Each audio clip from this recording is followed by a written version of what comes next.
My name's Bo Mountain, and I've been spending the last couple months converting my standard two-car garage into more of a workshop so I can better explore my passion for metalworking without setting the house ablaze. In previous episodes, I've covered everything from upgrading the electrical to installing air lines to give me some more options when it comes to tools.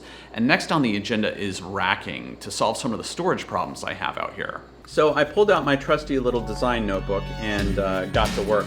I just visited Boston and I saw this really cool truss design on, I think it was the Washington Bridge, just an old, like 100-year-old bridge. And I thought, well, wouldn't it be cool to do some trusses on the front? But as I thought more and more about it, you know, I'm gonna be putting a couple 100 pounds of material, and I'm not sure, I just wanted some angle iron with some crossbars on it to support it. So I decided to go to more traditional, just standard square tube, which isn't as pretty in my opinion, but it keeps me from getting crushed, which is kind of cool.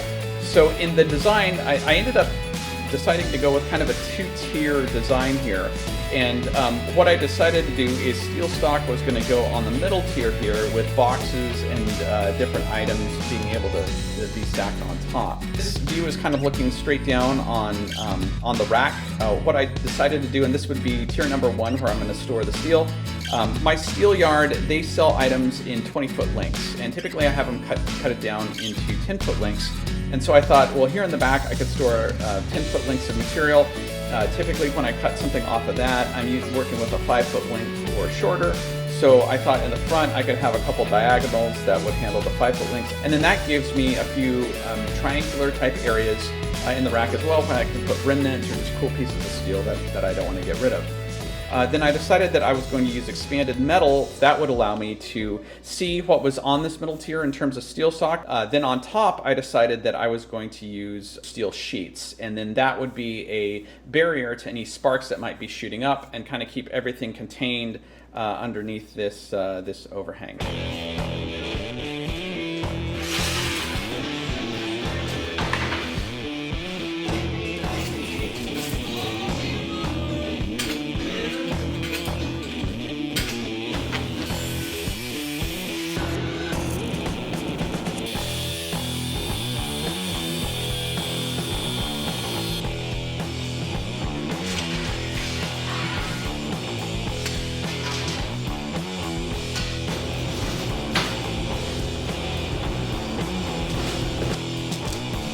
All right, so I got the frames cut.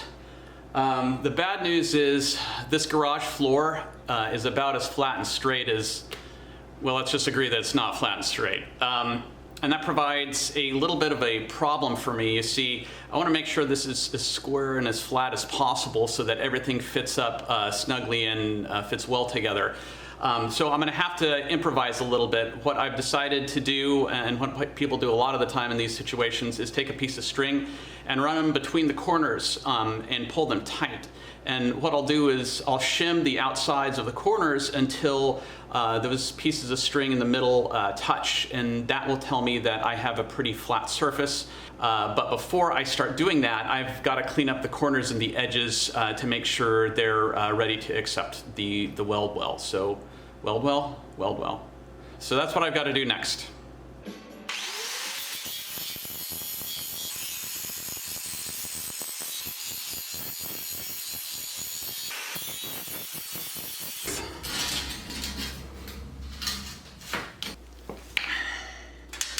So here's one of the challenges that you get into when you don't have the right tools and you're a bit of a home gamer. I didn't cut very straight with the angle grinder, so as you can see, I've got a gap that I cannot close the weld on, or I can, but it would just be a grinding mess and I'd be grinding for days. So what I think I can do is just cut off this little ear here that's poking out, and that will allow me to kind of tuck this angle in closer and allow me to actually get a weld bead in there and make it look a lot cleaner. So that's what I'm going to try to do.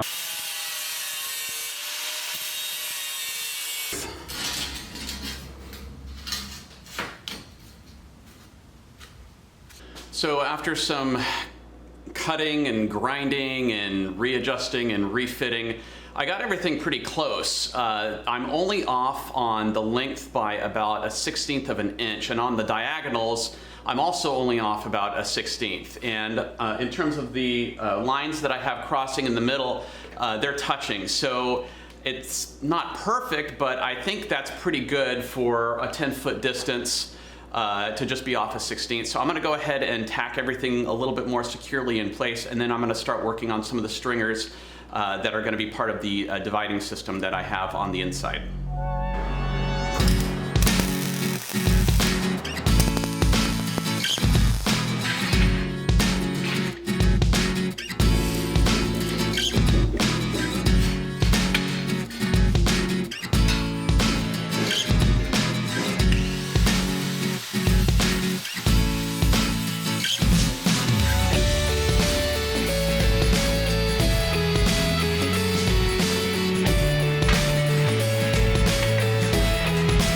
We interrupt this broadcast for a public service announcement. So I'm about to do a boot commercial. You might not know that, but I was walking around and I stepped on something and it felt a little prickly. And I've got it right here. Oh man, it looks really nasty. Okay, I'm gonna try to pull this out.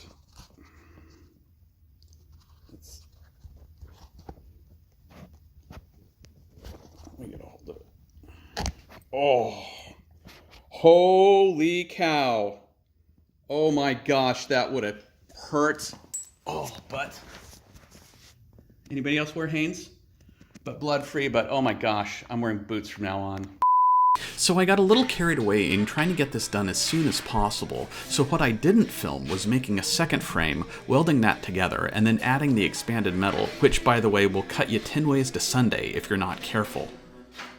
So now that I got this thing built, it was time to get it the 6 feet up in the air that I needed it to be in order to mount the legs on it. So I decided that I needed to figure out a way to do that somewhat safely, and I think I came up with a plan that probably won't send me to the hospital.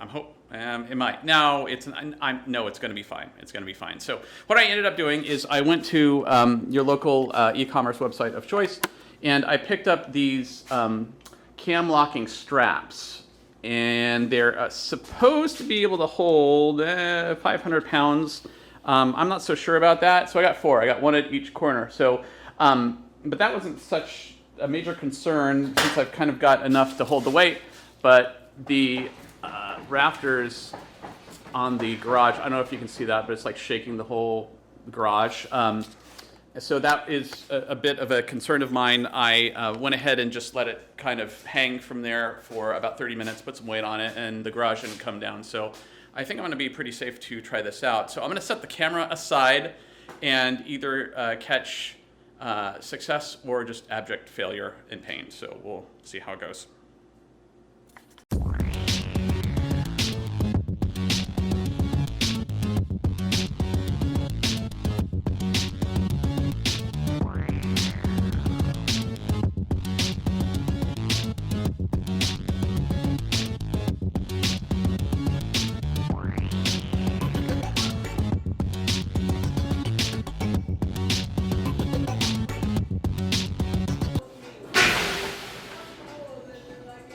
So after admiring my work and being pretty thankful for not dropping a 200-pound chunk of metal on myself, I proceeded to weld the legs into place.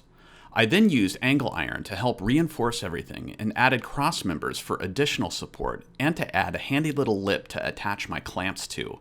All in all, I was pretty happy. And now I finally got some place to put my sword.